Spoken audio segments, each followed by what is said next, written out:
Imaginez un instant qu'un gardien invisible protège votre réseau. Un gardien qui, en une fraction de seconde, décide qui peut entrer et qui doit rester dehors. Eh bien, ce gardien, ça existe et ça s'appelle une liste de contrôle d'accès, ou ACL. Dans cette analyse, on va voir ensemble comment maîtriser cet outil qui est juste fondamental pour la sécurité. Alors, voilà notre programme. D'abord, on va se familiariser avec le concept grâce à une petite analogie. Vous allez voir, c'est très parlant. Ensuite, on plongera dans la logique de fonctionnement, c'est crucial. Puis, on découvrira les différents types d'ACL à notre disposition, avant de finir sur du concret, comment on les applique sur le terrain. Allez, on attaque.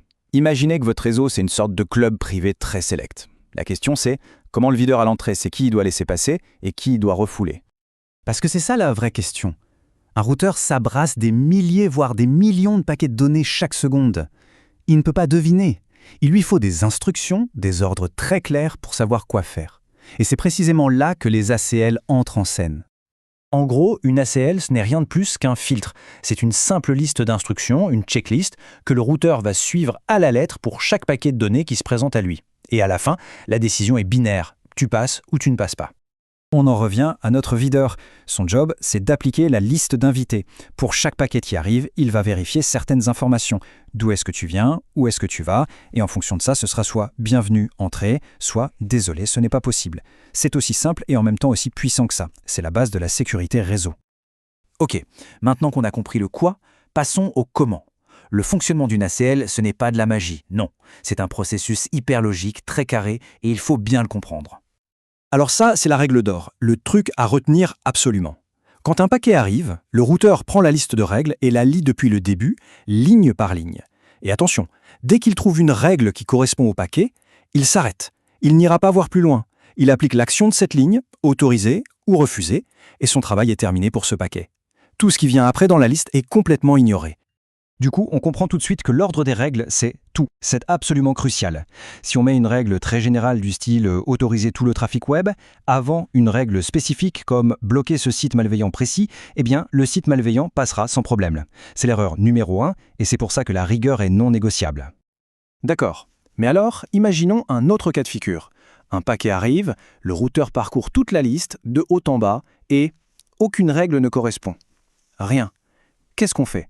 On le laisse passer par défaut, par principe de précaution? La réponse est un grand non. Et ça, c'est un principe de base en sécurité.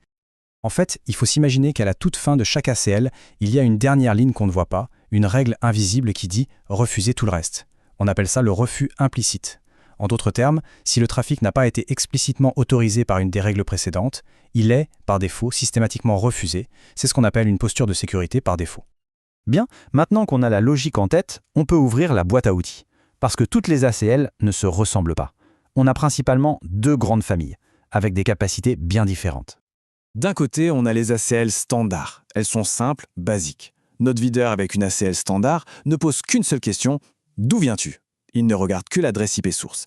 Et de l'autre côté, on a les ACL étendues. Là, notre videur devient un vrai détective. Il va demander d'où viens-tu, où vas-tu et pour faire quoi exactement? Il analyse la source, la destination, le protocole, le port, bref, on a un contrôle chirurgical sur le trafic. Une autre distinction importante. Pendant longtemps, on identifiait les ACL avec des numéros. C'est un peu comme nommer ces dossiers dossier 1, dossier 2, ça marche, mais 6 mois plus tard, impossible de savoir ce qu'il y a dedans et c'est un vrai casse-tête à gérer. Aujourd'hui, on préfère les ACL nommés. On leur donne un nom parlant, comme filtre tiré pour serveur web, c'est beaucoup plus clair, beaucoup plus flexible à modifier, c'est la norme maintenant. Bon, c'est super de créer une belle liste de règles bien pensées, mais si on ne dit pas au routeur de s'en servir, elle ne sert strictement à rien. Elle reste juste une note dans sa mémoire. Alors, voyons comment on l'active. C'est toujours un processus en 2 temps, il ne faut jamais l'oublier. Étape 1, on écrit notre liste de règles, on définit nos autorisés et nos refusés. Étape 2, tout aussi importante, on va sur le routeur et on lui dit « Ok, cette liste que je viens de créer, tu vas l'appliquer sur telle interface réseau ». Sans cette deuxième étape, il ne se passe rien. Et quand on l'applique, il faut aussi choisir la direction. Est-ce qu'on place notre videur pour contrôler le trafic qui entre dans l'interface ou celui qui en sort? C'est le fameux inbound ou outbound. Inbound, c'est comme contrôler les gens à l'entrée du bâtiment. Outbound, c'est les contrôler juste avant qu'ils ne rentrent dans la salle de concert. Le choix est stratégique. Il a un impact sur les performances du routeur et sur l'efficacité du filtrage. Allez, pour finir, il y a une dernière chose à savoir, une sorte de bonne pratique, un conseil de pro qui peut éviter bien des ennuis, surtout quand on utilise les ACL les plus simples, les fameuses ACL standards. Et la voilà. Il faut toujours placer les ACL standards le plus près possible de la destination. Pourquoi? Parce que, souvenez-vous, elles sont un peu bêtes, elles ne regardent que la source.